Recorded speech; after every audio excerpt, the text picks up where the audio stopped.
Hello नमस्कार दोस्तों। कैसे हैं आप सभी। आई होप सभी अच्छे ही होंगे और आपकी तैयारी भी बहुत ही अच्छी चल रही होगी। दीपावली का त्यौहार भी हमने खुशी खुशी मना लिया है और अभी हमारे टॉपिक पे चलते हैं। हमने कल की क्लास में राजस्थान की जलवायु का जो वर्गीकरण है उसमें कोपेनिका, ड्यूआर्था का और थॉर्नवेट का वर्गीकरण डिस्कस किया था। आज इस लेक्चर में हम एक नया टॉपिक शुरू कर रहे हैं, उसका नाम है राजस्थान की पशु संपदा। क्योंकि यहाँ से भी क्वेश्चन पूछा जाता है भाई, और ये आपकी जो पशु परिचर का एग्ज़ाम होना है उसके लिए तो बहुत ही ज़्यादा महत्वपूर्ण है भाई। इसके अलावा जितने भी राजस्थान में होने वाले कंपटीशन एग्ज़ाम हैं उन सभी में पशु संपदा से क्वेश्चन पूछा ही जाता है। तो शुरू करते हैं आज का लेक्चर भाई। प्रथम पशु रिपोर्ट 1919 से 1920 में जयपुर, जोधपुर, कोटा, बूंदी, अजमेर, किशनगढ़, बीकानेर में हुई थी। ये कुछ ज़िलों के नाम है भाई। 1919 से 1920 में पहली जो पशु रिपोर्ट है वो जयपुर, जोधपुर, कोटा, बूंदी, अजमेर, किशनगढ़ और बीकानेर में हुई थी। स्वतंत्र भारत के बाद प्रथम पशु गणना ये 1951 में की गई, जो 7वीं पशु गणना थी। यानी कि स्वतंत्रता से पहले भी पशु गणना हुई है और पहली 1919-20 में हुई थी, और स्वतंत्रता के बाद भारत में पहली पशु गणना है वो 1951 में हुई थी। और वैसे ओवरऑल ये 7वीं पशु गणना थी। ठीक है। आयोजक कौन आयोजित करता है ये पशु गणना? तो मत्स्य पालन, पशुपालन एवं डेयरी मंत्रालय, भारत सरकार के द्वारा पशु संपदा गणना का या पशु गणना का आयोजन किया जाता है। गणना राजस्व मंडल तथा पशुपालन मंत्रालय राजस्थान सरकार के द्वारा की जाती है। आयोजक तो ये है, और करता कौन है ये?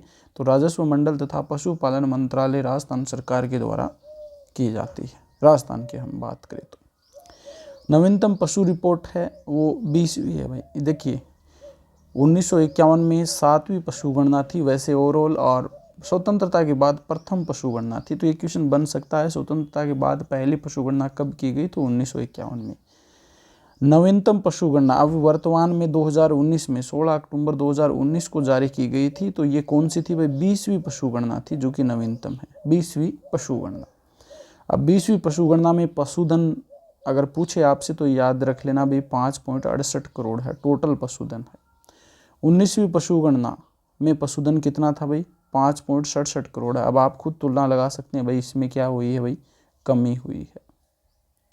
568 करोड़ है वर्तमान में। जो 20वीं पशु गणना हुई थी 2019 में उसमें तो 568 है, जबकि 19वीं पशु गणना इससे पहले हुई थी उसमें 577 करोड़ पशुधन था।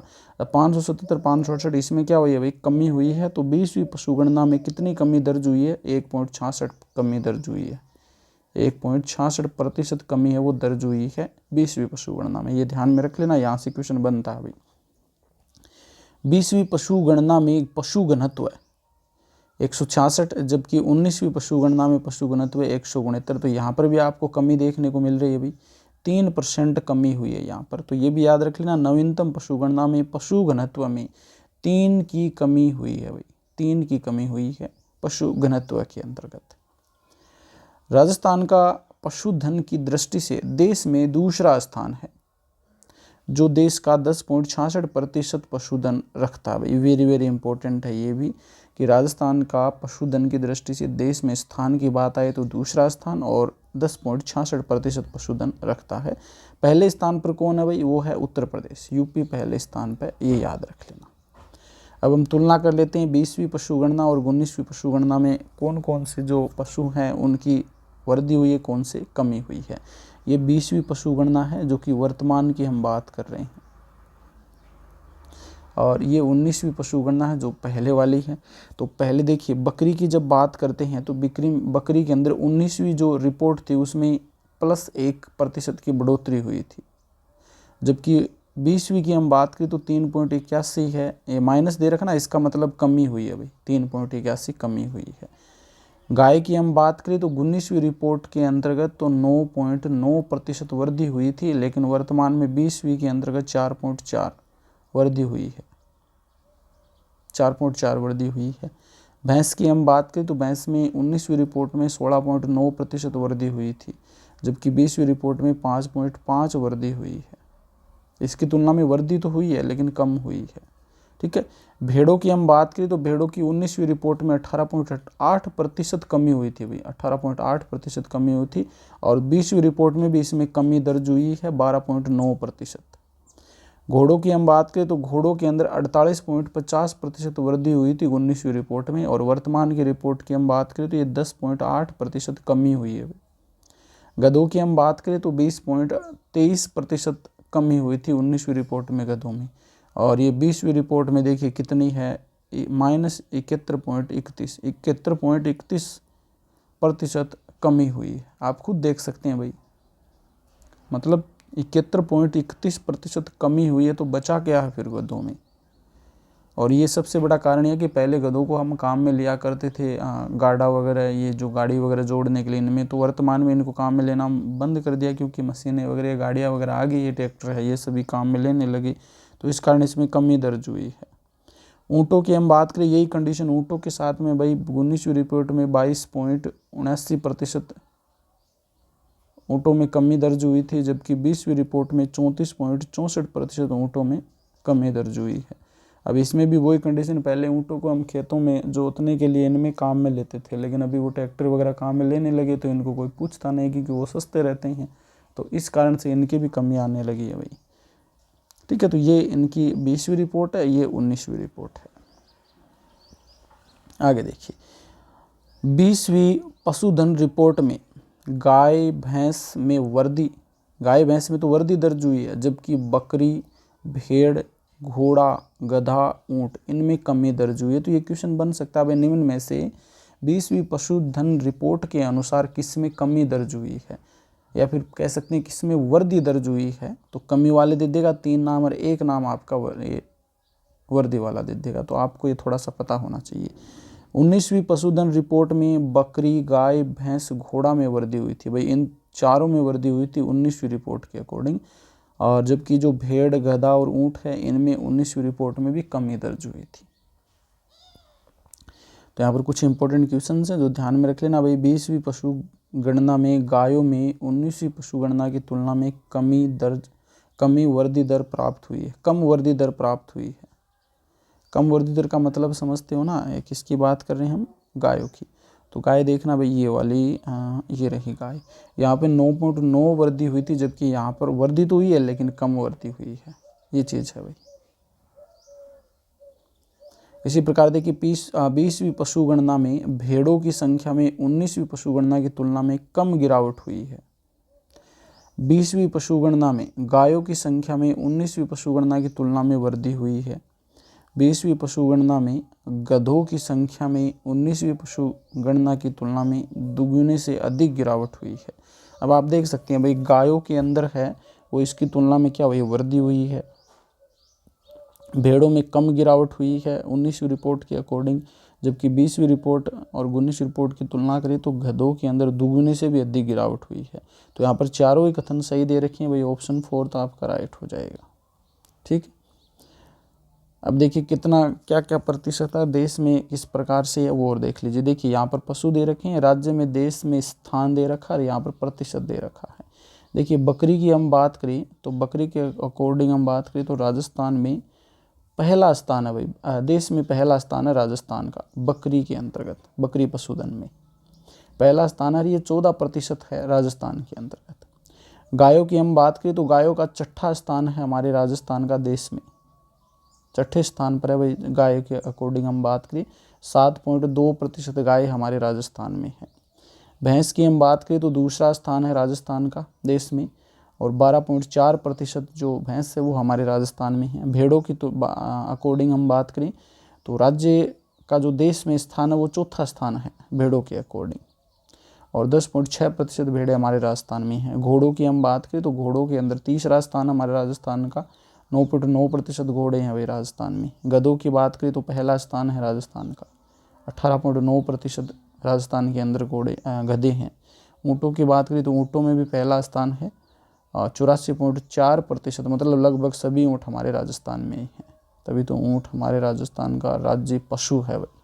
ठीक है, राजस्थान में सर्वाधिक पशुधन की हम बात करें, देखिए बकरी में पहला स्थान है राजस्थान का। गाय के अंदर हम बात करें तो गाय में कौन सा स्थान है भाई, गाय में 6ठा स्थान है। भैंस की हम बात करें तो भैंस में दूसरा स्थान है और भेड़ के अंदर हमारा चौथा स्थान है सर्वाधिक पशुधन। तो इसमें आप ये पहले पहले स्थान पर है ना, वो भी पूछे जा सकते हैं भाई। सर्वाधिक पहले स्थान पर बकरी है और फिर आपका हो जाएगा ये वाला ऊँट है, गधा है, ये तीनों ही हो जाएंगे। पहले स्थान है राजस्थान का इन तीनों के अंतर्गत ही। राजस्थान में सर्वाधिक पशु घनत्व की बात करें तो डूंगरपुर, बांसवाड़ा और दौसा में। सर्वाधिक डूंगरपुर में, फिर बांसवाड़ा और फिर दौसा में। और कम पशु घनत्व पूछे तो सबसे कम पशु घनत्व आप सभी को पता है भाई, जैसलमेर हो जाएगा पहला। तो चाहे जनसंख्या की बात करिए, चाहे पशुधन जनसंख्या जनगणना की बात करिए, आपका जैसलमेर होगा, फिर बीकानेर आ जाएगा, फिर दौसा आ जाएगा। डूंगरपुर का जो पशु घनत्व वो 433 है, जबकि जैसलमेर का पशु घनत्व 62 है। देखिए कितना कम है, डूंगरपुर का 433 और जैसलमेर का 62 है। 20वीं पशु गणना देश की प्रथम डिजिटल आधारित पशु गणना थी। ये भी पूछा जा सकता है भाई, देश की कौन सी पशु गणना जो डिजिटल आधारित थी, तो वो आपकी 20वीं पशु गणना हो जाएगी। 20वीं पशु गणना में भारत के संदर्भ में 4.6% की वृद्धि हुई है। भाई राजस्थान के अकॉर्डिंग तो हमने बात कर ली कमी हुई है, लेकिन भारत की संदर्भ में बात करें तो भारत के संदर्भ में 4.6% की वृद्धि हुई है। ठीक है, तो ये भी ध्यान में रख लेना, दोनों में डिफरेंस है, तो यहाँ से क्वेश्चन बन सकता है भाई। अब प्रमुख नस्लों की हम बात करते हैं। सबसे पहले गाय की जो प्रमुख नस्ल हैं उनकी बात करते हैं, क्योंकि यहाँ से क्वेश्चन बनता है भाई। और आपके पशु परिचर में तो ये अलग से दे रखा, तो यहाँ से क्वेश्चन बनेगा ही। ये देख सकते हैं गाय। तो प्रमुख नस्लों के अंतर्गत जो पहली नस्ल आती है वो थार पारकर, या इसे थारी कह देते हैं या मालानी कह देते हैं भाई। थार पारकर, थारी या मालानी कहा जाता है। इसकी जो उत्पत्ति है ये सिंध प्रांत पाकिस्तान से इसकी उत्पत्ति मानी जाती है। सिंधी क्षेत्र में आने के कारण इसे उजली सिंधी भी कहते हैं। कौन कौन से क्षेत्र में पाई जाती है भाई थार पारकर, थारी या मालानी? देखिए, बीकानेर, जैसलमेर, बाड़मेर, जोधपुर ग्रामीण, फलोदी, बालोतरा, ये वो ज़िले हैं जहाँ पर आपको थार पारकर, थारी या मालानी जो गाय की जाति है या नस्ल है, गाय की जो नस्ल है थार पारकर, थारी या मालानी, ये आपको देखने को मिलेगी इन जिलों के अंदर। प्रजनन केंद्र आपसे पूछा जा सकता है भाई, थार पारकर का प्रजनन केंद्र तो चांदनगांव जैसलमेर के अंदर है इसका प्रजनन केंद्र। और रोग प्रतिरोधक क्षमता इसकी सर्वाधिक है भाई, सर्वाधिक रोग प्रतिरोधक क्षमता इसकी है। हमारे गांव में हम कहते हैं ना वो बिलायती है, वो ही है ये भाई, ये सर्वाधिक। अब राठी की हम बात करते हैं। दूसरी जो नस्ल आती है वो है राठी। ये रेड सिंधी, साहिवाल या थार पारकर का संकरण है। रेड सिंधी, साहिवाल तथा थार पारकर, इनके संकरण से तैयार की गई है राठी। राठी को कामधेनु कहा जाता है भाई, कामधेनु कहते हैं। ये डेयरी उद्योग में के लिए सर्वाधिक उपयोगी है भाई, डेयरी उद्योग के लिए। इसका जो प्रजनन केंद्र है वो नौहर हनुमानगढ़ में इसका प्रजनन केंद्र पूछा जा सकता है राठी का। कौन कौन से क्षेत्र में आपको ये गाय देखने को मिलेगी भाई, ये नस्ल देखने को मिलेगी? तो श्रीगंगानगर, हनुमानगढ़, बीकानेर, अनूपगढ़ और चूरू। यह आपका बीकानेर संभाग है ना, पूरा का पूरा ही आ गया भाई, है ना। गंगानगर, हनुमानगढ़, बीकानेर, अनूपगढ़, चूरू, ये इनमें पाई जाती है राठी नस्ल। राज्य में सर्वाधिक दूध देने वाली गाय यही है राठी। ये क्वेश्चन बन सकता है, राजस्थान में सर्वाधिक दूध देने वाली गाय राठी। अब ये जो संकरण करके बनाई थी ना हमने, तो उसमें एक तो रेड सिंधी है। तो रेड सिंधी कहाँ से है भाई? पंजाब हरियाणा में देखने को मिलती है। साहिवाल, ये सर्वाधिक दूध देने वाली गाय है भाई, सर्वाधिक मीठा दूध देने वाली गाय है। तो इनका संकरण करवाया जिससे ये नई राठी गाय उत्पन्न हुई थी। इसकी उत्पत्ति है वो मोंट गोमेरी पाकिस्तान से मानी जाती है साहिवाल की। इन दोनों के संकरण से आपको जो राठी नस्ल है वो प्राप्त की गई। अब नेक्स्ट आती है भाई मेवाती, काठी या कोठी। नेक्स्ट नस्ल है गाय की मेवाती, काठी या कोठी। तो सबसे शक्तिशाली गाय है ये।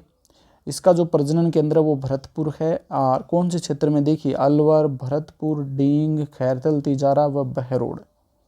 ये जो ऊपर वाला ना राजस्थान के अंतर्गत हम मैप की हम बात करें तो ये वाला जो स्थान है ना यहाँ पर जयपुर के आगे वाला, ये भरतपुर है, डींग, खैरथल, तिजारा, बहरोड, अलवर, इन क्षेत्र में आपको मेवाती, काठी या कोठी नस्ल देखने को मिलती है। नेक्स्ट है सांचौरी। सांचौरी का प्रजनन केंद्र सांचौर है भाई, जो अभी नया जिला बना है सांचौर है। और क्षेत्र की हम बात की तो इसमें सांचौर है, जालोर, सिरोही, उदयपुर, पाली। सांचौर, जालोर, सिरोही, उदयपुर, पाली, इन जिलों में आपको सांचौरी जो है गाय की नस्ल देखने को मिलती है। नेक्स्ट आती है कांकरेज। कांकरेज जो नस्ल है ये सबसे भारी नस्ल मानी जाती है। उत्पत्ति है इसकी कच्छ के रण गुजरात से मानी जाती है। और कौन से क्षेत्र में मिलेगी भैया? आपके बाड़मेर में, सांचौर है, जालोर, सिरोही, पाली। बाड़मेर, सांचौर, सिरोही, पाली के अंदर आपको कांकरेज नस्ल देखने को मिलेगी। और इसका प्रजनन केंद्र चौहटन बाड़मेर में है। ये प्रजनन केंद्र ध्यान में रख लेना। आगे जो नेक्स्ट नस्ल आती है वो है मालवी। मालवी देखिए भाई, उत्पत्ति की बात आए तो मालव प्रदेश एमपी से इसकी उत्पत्ति मानी जाती है मालवी की। और ये हमारे राजस्थान के अंदर देखिए बांसवाड़ा, डूंगरपुर, प्रतापगढ़, चित्तौड़गढ़ और हाड़ौती का जो क्षेत्र है जिसमें आपका बारा, झालावाड़, बूंदी, कोटा ये आ जाते हैं, तो उनमें आपको ये मालवी नस्ल देखने को मिलती है। प्रजनन केंद्र आपसे पूछे तो डग, झालावाड़ में इसका प्रजनन केंद्र है मालवी का। नेक्स्ट आती है नागौरी। नागौरी, इसकी जो उत्पत्ति ये सुवालक प्रदेश नागौर से मानी जाती है। सुवालक प्रदेश नागौर कौन से क्षेत्र में मिलेंगे भाई? देखिए नागौर, डीडवाना, कुचामन, जोधपुर ग्रामीण, बीकानेर, ये वो जिले हैं जहाँ पर आपको नागौरी नस्ल देखने को मिलेगी गाय की। और प्रजनन केंद्र देखिए, आपने देखा होगा इनके सींग लंबे लंबे होते हैं भाई। प्रजनन केंद्र नागौर है भाई, इसका प्रजनन केंद्र नागौर है। नागौरी बैल बोझा ढोने तथा कृषि कार्यों के लिए उपयोगी है नागौरी बैल। नागौरी के बाद में जो नेक्स्ट नस्ल आती है वो है हरियाणवी गाय। हरियाणवी गाय, इसकी उत्पत्ति है वो हिसार, रोहतक, गुरुग्राम, हरियाणा, यहाँ से उत्पत्ति मानी जाती है। क्षेत्र हैं हनुमानगढ़ में मिलेगी आपको, चूरू, झुंझुनू, भरतपुर, सीकर, नीम का थाना। हनुमानगढ़, चूरू, झुंझुनू, भरतपुर, सीकर, नीम का थाना, इन क्षेत्र में आपको हरियाणवी गाय देखने को मिलेगी। प्रजनन केंद्र कुम्हेर, डींग में है भाई इसका। देखिए प्रजनन केंद्र अलग है इसका, क्योंकि डींग ये भरतपुर के पास पड़ता है, वहां पर इसका प्रजनन केंद्र है। गिर गाय। गिर गाय की बात करें तो इसकी उत्पत्ति गिरवन प्रदेश गुजरात से मानी जाती है। ये अजमेर, भीलवाड़ा और चित्तौड़गढ़ में आपको देखने को मिलेगी गिर नस्ल की गाय। प्रजनन केंद्र अजमेर है इसका प्रजनन केंद्र। तो ये 9 प्रमुख नस्लें हैं वो हमने बात कर ली उनकी। आगे कुछ और भी अन्य नस्लें हैं विदेशी नस्ल, उनकी बात करें। देखिए जर्सी गाय, तो ये अमेरिका से इसकी उत्पत्ति मानी जाती है। कम उम्र में गर्भ धारण करने वाली गाय है ये। आयरशायर, ये स्कॉटलैंड से उत्पत्ति मानी जाती है, सबसे सुंदर गाय मानी जाती है ये। हालिस्टीन फिजियन, ये नीदरलैंड से इसकी उत्पत्ति मानी जाती है। देखिए गोमूत्र से फिनाइल बनाने का संयंत्र हिंगोनिया गौशाला से स्थापित है। हिंगोनिया गौशाला में स्थापित है। देखिए गोमूत्र होता है, उनसे फिनाइल बनाने का जो संयंत्र है हिंगोनिया गौशाला में स्थापित है, जो कि जयपुर ग्रामीण में स्थित है। जयपुर ग्रामीण में पूछा जा सकता है ये हिंगोनिया गौशाला कहाँ है, तो जयपुर ग्रामीण में है। राज्य की सबसे बड़ी गौशाला तो पथमेड़ा सांचौर में, ये भी पूछी जा सकती है। राज्य की सबसे बड़ी गौशाला पथमेड़ा सांचौर के अंदर है। तो ये गाय की प्रमुख नस्लों की हमने बात कर ली। इसके बाद में भेड़ की प्रमुख नस्लों की बात करते हैं। भेड़ की प्रमुख नस्ल, नाम सोचो बापू, मगर, मारवाड़ी, जैसा। देखिए स्ट्रिक के अंदर आपको पूरी चीज़ें याद हो जाएगी। देखिए ना से हो जाएगा नाली, सो से आगे ये सो है तो इससे सोनाड़ी, और चो से आपका हो जाएगा चनोधर या चोकला, और बा से हो जाएगा बागड़ी, पू से आपका हो जाएगा पुगल, मगर से मगर हो जाएगा, मारवाड़ी से मारवाड़ी या मालपुरी, और जैसा से जैसलमेर हो जाएगा। तो ये आपकी भेड़ की नस्ल है वो जो आपको याद रखनी है भाई। ठीक है, यहाँ पर क्षेत्र की ओर बात कर लेते हैं, कौन कौन से क्षेत्र में आपको ये मिलेगी। देखिए यहाँ पर हम बात करें पहले पश्चिमी क्षेत्र की बात करें तो इसमें बीकानेर है, फलोदी है, जोधपुर ग्रामीण है, जैसलमेर है और बाड़मेर है। ये वो ज़िले हैं जहाँ पर आपको, इन ज़िलों में तो पुंगल और मगरा दोनों ही प्रकार की भेड़ की नस्लें मिलेगी आपको, पुगल और मगरा। ऊपर की ओर जाते हैं तो देखिए श्रीगंगानगर और हनुमानगढ़, ये वो 2 ज़िले हैं जहाँ पर नाली, देखिए नाली आप याद रख लेना, हम जो घग्गर नदी है ना उसके बहाव क्षेत्र उसको भी नाली कहते हैं पाठ को। लेकिन यहाँ पर श्रीगंगानगर हनुमानगढ़ में आपको नाली नामक एक भेड़ की नस्ल भी देखने को मिलेगी। इसी प्रकार देखिए चूरू, झुंझुनू, नीम का थाना और सीकर। चूरू, झुंझुनू, नीम का थाना और सीकर, ये वो ज़िले हैं जहाँ पर आपको शेखावाटी, चोकला भेड़ की नस्ल देखने को मिलेगी। इसके अलावा छापर और मेरिनो भेड़ की नस्ल भी आपको इन क्षेत्र में देखने को मिलेगी। ये थोड़ा सा ध्यान में रख लेना भाई। थोड़ा सा आगे चलते तो यहाँ पर देखिए अलवर और जो भरतपुर है, अलवर और भरतपुर के मध्य का जो क्षेत्र है, यहाँ पर बागड़ी भेड़ की नस्ल आपको देखने को मिलेगी, बागड़ी। मध्य में देखिए इधर है जयपुर ग्रामीण, दुद्दू है, अजमेर है और टोंक। जयपुर ग्रामीण, दुद्दू, अजमेर, टोंक, ये वो जिले हैं जहाँ पर आपको मालपुरी भेड़ की नस्ल देखने को मिलेगी, मालपुरी।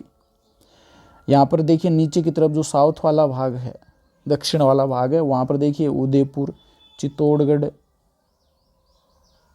सलूम्बर, प्रतापगढ़, डूंगरपुर और बांसवाड़ा। उदयपुर, चित्तौड़गढ़, सलूम्बर, प्रतापगढ़, डूंगरपुर, बांसवाड़ा, ये वो जिले जहाँ पर सोनाड़ी भेड़ की नस्ल आपको देखने को मिलेगी। तो ये डायग्राम के द्वारा भी आप याद रख सकते हैं भाई, ठीक है ना। आगे चलते हैं, देखिए नाली की हम बात करते हैं। नाली भेड़ की नस्ल की बात करें तो श्रीगंगानगर, हनुमानगढ़ में मिलेगी आपको। इस भेड़ की ऊन का रेशा लंबा होता है भाई, इस भेड़ की ऊन का रेशा लंबा होता है। सोनाड़ी या चन्नोधर की बात करें तो ये उदयपुर, डूंगरपुर, बांसवाड़ा, प्रतापगढ़, चित्तौड़गढ़ और सलूम्बर, इन जिलों में आपको देखने को मिलेगी। अनुसंधान केंद्र पूछे भाई, सोनाड़ी भेड़ अनुसंधान केंद्र, तो ये चित्तौड़गढ़ में है। चरते समय इसके कान भूमि को स्पर्श करते हैं, मतलब कान बड़े बड़े होते हैं, इसलिए इसे चन्नोधर कहा जाता है। आगे देखिए चोकला, चोकला को हम शेखावाटी कह देते हैं, छापर कह देते हैं, मेरिनो कह देते हैं। इन तीनों चारों की जो बात करें हम तो ये हमें सीकर, चूरू, झुंझुनू, नीम का थाना और बीकानेर में देखने को मिलेगी। और इनका अनुसंधान केंद्र भी कहाँ भाई, बीकानेर में है।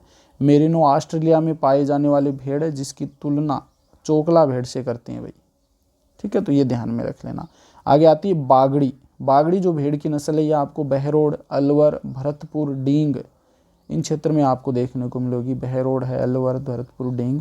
और इस भेड़ का 75% मुँह काला होता है भाई, 75% मुँह काला होता है इसका, काले मुँह वाली भेड़। पुगल की हम बात करें तो बीकानेर, जैसलमेर, बाड़मेर, जोधपुर ग्रामीण और फलोदी, इन क्षेत्र में आपको देखने को मिलेगी। बीकानेर, जैसलमेर, बाड़मेर, जोधपुर ग्रामीण और फलोदी। अनुसंधान केंद्र इसका बीकानेर में है। मगरा भेड़ की बात करें तो बीकानेर, जैसलमेर, बाड़मेर, जोधपुर ग्रामीण और फलोदी, सेम वही चीज़ें हैं। अनुसंधान केंद्र इसका भी बीकानेर है। और सर्वाधिक मांस देने वाली जो भेड़ है वो ये है भाई, सर्वाधिक मांस देने वाली भेड़। तो ये भेड़ की प्रमुख नस्लों की हमने बात कर ली। आगे आप देखिए भाई और भी हैं। मारवाड़ी की हम बात करते हैं। ये मारवाड़ क्षेत्र में पाई जाती है। और मारवाड़ क्षेत्र आपको पता है जोधपुर के आसपास वाला क्षेत्र आता है, पाली, जोधपुर। ये अनुसंधान केंद्र आपका पूछे तो जैसलमेर और जोधपुर दोनों स्थान पर मिलेगा मारवाड़ी का। सर्वाधिक रोग प्रतिरोधक क्षमता वाली भेड़ है भाई ये। सर्वाधिक प्राचीन नस्ल है और सर्वाधिक मिलने वाली नस्ल है, सर्वाधिक यही मिलेंगी आपको। मालपुरी भेड़ की हम बात करें तो टोंक, अजमेर, जयपुर ग्रामीण, इन क्षेत्र में मिलेगी आपको। टोंक, अजमेर, जयपुर ग्रामीण। अनुसंधान केंद्र इनका जयपुर और टोंक है, अनुसंधान केंद्र। इस नस्ल को केंद्रीय भेड़ एवं ऊन अनुसंधान संस्थान, अविका नगर, मालपुरा, ये याद रख लेना भाई, ये लाइन इंपॉर्टेंट है। इस नस्ल को केंद्रीय भेड़ एवं ऊन अनुसंधान संस्थान, अविका नगर, मालपुरा, टोंक के द्वारा विकसित किया गया। ये इंपॉर्टेंट है भाई, आपको ये नाम दे के पूछ लिया जाता है कौन सी नस्ल विकसित की, तो मालपुरी, या फिर मालपुरी किसके द्वारा विकसित की गई, तो ये केंद्रीय भेड़ एवं ऊन अनुसंधान संस्थान, अविका नगर, मालपुरा, ये पूछा जा सकता है। इसके बाद में आती है जैसलमेरी। जैसलमेरी है तो ये जैसलमेर में मिलेगी। सर्वाधिक ऊन देने वाली भेड़ है भाई ये। प्रतिवर्ष 3 से 4 किलो ऊन इससे प्राप्त होती है। तो ये सर्वाधिक ऊन, सर्वाधिक प्रतिरोधक क्षमता, सर्वाधिक मिलने वाली, यहाँ से क्वेश्चन बन सकता है भाई, ठीक है। अब कुछ अन्य महत्वपूर्ण तथ्यों की हम बात कर लेते हैं। उर्नियों, उर्नियों किसे कहते हैं भाई, भेड़ का जो नर बच्चा होता है उसे उर्नियों कहते हैं। ये उर्नियों भी लिखा हुआ मिल सकता है भाई, उर्नियों कह दें या उर्नियों कह देते हैं हम, मारवाड़ी में उर्नियों ही कहा। उर्नी कहते हैं भेड़ की मादा बच्चे को, मतलब भेड़ की जो नर होती है उसको हम उर्नियों, और जो मादा होती है उसको उन्नियों कह देते हैं, उन्नी, ठीक है। केंद्रीय भेड़ एवं ऊन अनुसंधान संस्थान, केंद्रीय भेड़ एवं ऊन अनुसंधान संस्थान, ये अविका नगर, मालपुरा, टोंक में है। इसकी स्थापना 1962 में की गई थी। केंद्रीय ऊन विश्लेषण प्रयोगशाला, केंद्रीय ऊन विश्लेषण प्रयोगशाला, ये बीकानेर में है। स्थापना 1965 में हुई थी इसकी। केंद्रीय ऊन विकास बोर्ड, केंद्रीय ऊन विकास बोर्ड, ये जोधपुर, स्थापना 1987 में की गई थी। भेड़ एवं बकरी का आहार आइबोमिक्स की खोज, भेड़ एवं बकरी का आहार आइबो मिक्स की खोज है ये सैफुद्दीन किचलू के द्वारा की गई थी, सैफुद्दीन किचलू के द्वारा। केंद्रीय भेड़ प्रशिक्षण संस्थान है वो जयपुर में है। केंद्रीय भेड़ प्रशिक्षण संस्थान कहाँ पर है? जयपुर के अंदर है। अविका कवच कार्ड योजना, अविका कवच कार्ड योजना और एक है अविका क्रेडिट योजना, इन दोनों के बारे में पता होना चाहिए। इसका उद्देश्य क्या है? भेड़ रोग निदान के लिए 2004-05 में ये योजना चलाई गई थी, अविका कवच कार्ड योजना और अविका क्रेडिट योजना।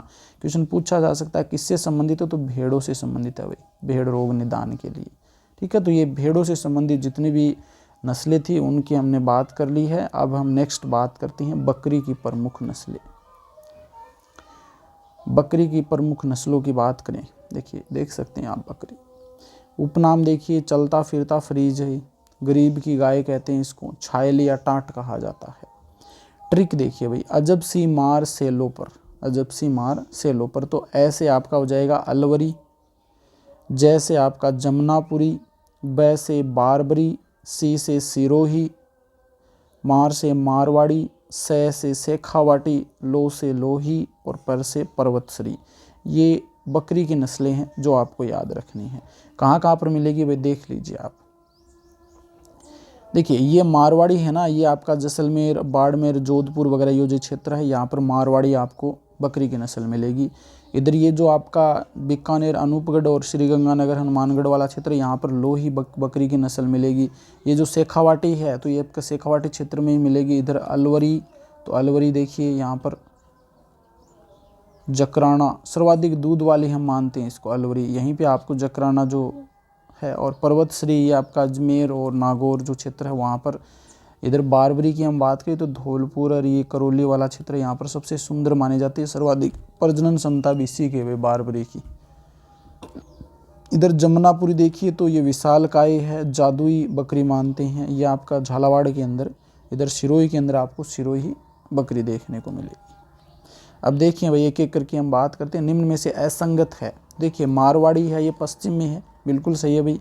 शेखावाटी ये उत्तर पश्चिम में है, पर्वतसरा ये मध्य में है, जमुनापुरी दक्षिणी पूर्वी में है।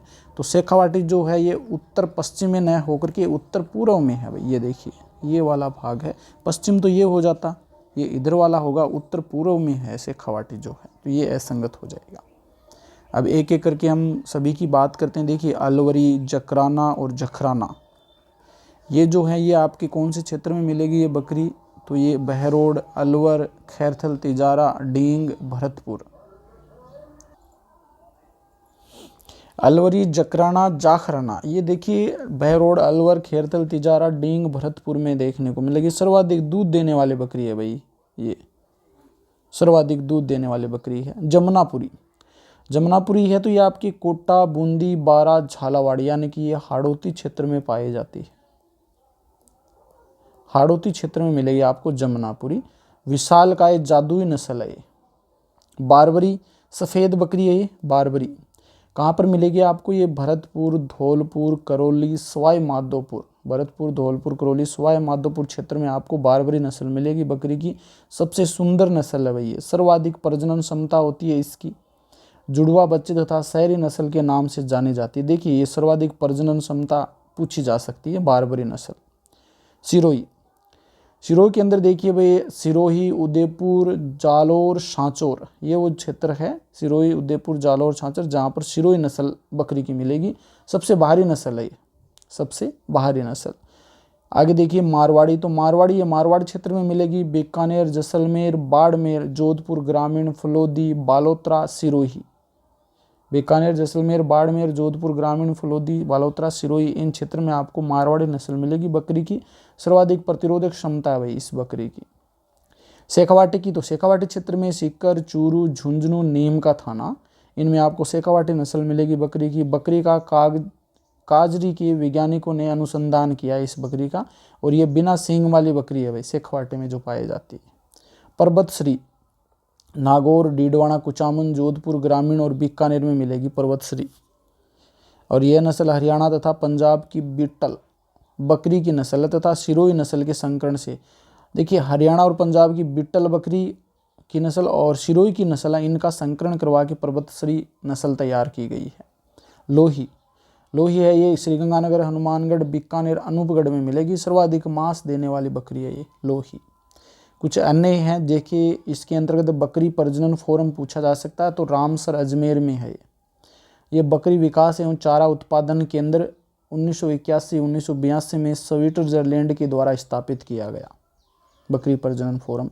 केंद्रीय चारा अनुसंधान संस्थान कहाँ पर है? अविका नगर, मालपुरा, टोंक के अंदर है। ठीक है, तो ये ध्यान में रख लेना। अब भैंस की प्रमुख नस्लों की बात कर लेते हैं। भैंस, ये देखिए भाई, भैंस गई पानी में, वही बात है। ट्रिक क्या है? मुन्ना बजा सुर में, मुन्ना बजा सुर में, तो मुंह से मुर्रा, ना से नागपुरी, बै से बडावरी या बदावरी, और जा से जाफराबादी। सुर से आपकी देखिए, सू से सुरती, रै से रावी, में से मेहसाणा।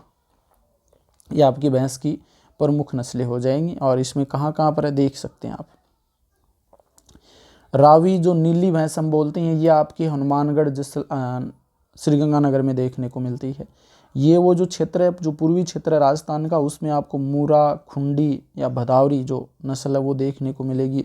इधर बाड़मेर वाला क्षेत्र, वहाँ पर आपको मेहसाणा भैंस देखने को मिलेगी। ये संकरण से तैयार की गई है, मूरा और सुरती भैंसों के संकरण से तैयार की गई है मेहसाणा। इसके बाद में सिरोही वाले क्षेत्र में सुरती है, और इधर जो डूंगरपुर बांसवाड़ा वाला क्षेत्र है, वहाँ पर जाफराबादी देखने को मिलेगी। ठीक है, अब पहले हम बात करते हैं मूरा या खुंडी नस्ल की बात करते हैं, तो सबसे अच्छी नस्ल मानी जाती है ये, और ये अलवर, भरतपुर, धौलपुर, दौसा, डींग, जयपुर ग्रामीण में देखने को मिलेगी। नागपुरी देखिए सबसे हल्की नस्ल है ये, क्षेत्र दक्षिणी राजस्थान में उदयपुर, डूंगरपुर, बांसवाड़ा, सिरोही, सांचौर, इन क्षेत्र में आपको ये नागपुरी नस्ल में मिलेगी। बदावरी या बडावरी सर्वाधिक वसा वाली नस्ल है ये, कहाँ पर देखने को मिलेगी? तो अलवर, भरतपुर, धौलपुर, दौसा, जयपुर ग्रामीण, डींग, इन क्षेत्र में आपको बदावरी नस्ल है वो देखने को मिलेगी भैंस की। भैंस की नेक्स्ट जो नस्ल आती है वो जाफराबादी है। मिनी एलिफेंट कहते हैं क्योंकि इसका आकार बड़ा व शरीर ढीला ढाला होता है, और ये उदयपुर, डूंगरपुर, बांसवाड़ा में आपको देखने को मिलती है जाफराबादी नस्ल। सुरती, मूल क्षेत्र सूरत है इसका, और ये हमारे देखिए सिरोही, उदयपुर और डूंगरपुर में मिलती है सुरती नस्ल।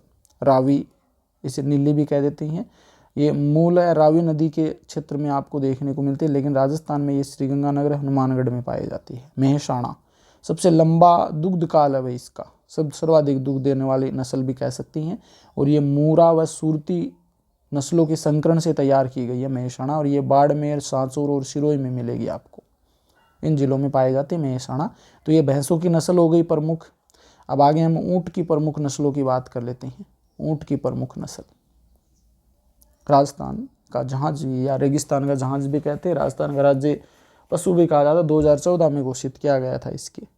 तो पहली जो नस्ल आती है बीकानेरी, तो ये सिंधी, अफगानी तथा बलूचिस्तान का संकरण है भाई, सिंधी, अफगानी, बलूचिस्तान के संकरण से तैयार की गई बीकानेरी नस्ल। इस ऊँट पर स्पोर्ट होते हैं, स्पोर्ट मिलेंगे, अर्थात ललाट पर एक छोटा सा खड्डा होता है, ललाट पर छोटा सा खड्डा होगा और स्पोर्ट मिलेंगे। जैसलमेरी ऊँट दौड़ के लिए प्रसिद्ध है भाई, जैसलमेरी सवारी के लिए प्रसिद्ध है, कृषि कार्यों के लिए उपयोगी है। नाचना जो नस्ल है ये जैसलमेर में पाए जाती है, सबसे सुंदर ऊँट माना जाता है। ये तेज दौड़ने के लिए प्रसिद्ध है, सवारी के लिए प्रसिद्ध है, पर्यटकों के लिए उपयोगी है जो घूमने फिरने के लिए आते हैं, और सेना के जवानों के लिए उपयोगी है। तो क्वेश्चन पूछा जा सकता है भाई सेना के जवानों के लिए उपयोगी है, तो नाचना, सुंदर नाचना। गोमट, गोमट जो ये फलोदी में मिलेगा सॉरी भारवाहक ऊँट है भाई, ये बोझा ढोने के लिए उपयोगी है गोमट। बाड़मेरी, बाड़मेर में। सांचौरी जो नस्ल है ये सांचौर में मिलेगी। जालोरी नस्ल है, जालोर में मिलेगी ऊँट की, और ऊँट की ही मालवी नस्ल, तो ये ऊँट की सबसे छोटी नस्ल है भाई, ये कहाँ मिलेगी? ये आपकी बांसवाड़ा, प्रतापगढ़, चित्तौड़गढ़, कोटा, बारा, इन क्षेत्रों में मिलेगी। इसके अलावा बूंदी और झालावाड़ भी आ जाएंगी मालवी नस्ल। मेवाती जो ऊँट की नस्ल है ये अलवर, भरतपुर में मिलेगी, और अलवरी ऊँट की नस्ल अलवर में मिलेगी।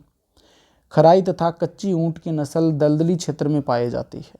ठीक है, अन्य महत्वपूर्ण में देखें तो केंद्रीय ऊँट अनुसंधान केंद्र पूछे तो जोहड़ बीड़ बीकानेर में है, ये इंपॉर्टेंट है भाई, जोहड़ बीड़ बीकानेर में है। ऊँट एक दिन में 18 से 36 लीटर पानी पी सकता है। ऊँट 7 दिन तक बिना पानी पिए रह सकता है, ये भी कई बार पूछ लिया जाता है, ये भी याद रख लेना। राजस्थान में ऊँटनी के दूध की डेयरी पूछे तो आप याद रख लेना URMUL, ये उर्मल में मिलेगी आपको। राजस्थान में ऊँटनी के दूध की डेयरी, ऊँट से संबंधित लगभग चीज़ें आपको बीकानेर में मिलेगी भाई। उत्तरी राजस्थान मिल्क यूनियन लिमिटेड, इसकी फुल फॉर्म है ये उत्तरी राजस्थान मिल्क यूनियन लिमिटेड, तो ये बीकानेर में ही है भाई। राजस्थान में ऊँटनी के दूध की डेयरी। ऊँटनी के दूध को 37 डिग्री सेंटीग्रेड तापमान पर 8 घंटे तक रखने पर भी खराब नहीं होता है। ठीक है, तो ये ऊँट की नस्लें हो गई। अब नेक्स्ट है देखिए घोड़ों की नस्लें। घोड़ों की नस्लों की बात कर लेते हैं। घोड़ों में देखिए मालानी घोड़ा है तो ये बाड़मेर में मिलेगा और ये कलाबाजियों के लिए उपयोगी है भाई, कलाबाजी दिखाने के लिए, करतब दिखाने के लिए। मारवाड़ी घोड़ा है तो ये बीकानेर, जैसलमेर, बाड़मेर, जोधपुर ग्रामीण, फलोदी, बालोतरा इन जिलों में मिलेगा भाई। और तेज दौड़ने के लिए प्रसिद्ध है ये, घुड़दौड़ के लिए उपयोगी है ये। कठियावाड़ी, कठियावाड़ी ये घोड़ा जो है ये गुजरात में मिलेगा आपको। राजस्थान के अंदर देखें तो बाड़मेर, जैसलमेर, बीकानेर में देखने को मिलेगा। यह नस्ल अरबी व सिंधी घोड़े के संकरण से तैयार की गई है, काठियावाड़ी। ठीक है, तो ये घोड़ों की प्रमुख नस्ल हो गई भाई, है ना। अब कुछ अन्य महत्वपूर्ण फैक्ट हैं वो और देख लेते हैं। इसमें देखिए विदेशी, ये आपकी जब की नस्ल है ना, सभी जो हमने देखी थी वो सभी यहाँ पर हमने बात कर ली, जितनी भी नस्ल है। तो कुछ इंपॉर्टेंट फैक्ट बनते हैं जहाँ से क्वेश्चन बन सकते हैं, तो वो भी हम यहाँ पे डिस्कस कर लेते हैं। देखिए विदेशी पशु प्रजनन केंद्र की बात करें तो ये बसी जयपुर ग्रामीण में है। हिमीकर्त वीर्य बैंक, ये बसी, ये भी जयपुर ग्रामीण में ही है। जर्म प्लाज्म बैंक पूछे तो ये भी बसी जयपुर ग्रामीण है। और एक नारवा खींचियान, ये भी आपका ये जोधपुर ग्रामीण में भाई, नारवा खींचियान। चारा विकास बोर्ड पूछे तो रोजड़ी बीकानेर के अंदर है। बीज संयंत्र फोरम तो ये बीकानेर और कोटा के अंदर है। पशु आहार संयंत्र 7 हैं टोटल। पशु आहार संयंत्र पहला है बीकानेर में, दूसरा जोधपुर में, तीसरा पाली में, चौथा अजमेर में, पांचवा कालाडोरा जो जयपुर ग्रामीण में पड़ता है और छठा जयपुर। तो जयपुर में 2 हैं भाई, टोटल 7 हैं तो जयपुर में 2 हैं, इस कारण से टोटल 7 हो जाएंगे। दुग्ध पाउडर संयंत्र पूछे तो ये 8 है भाई।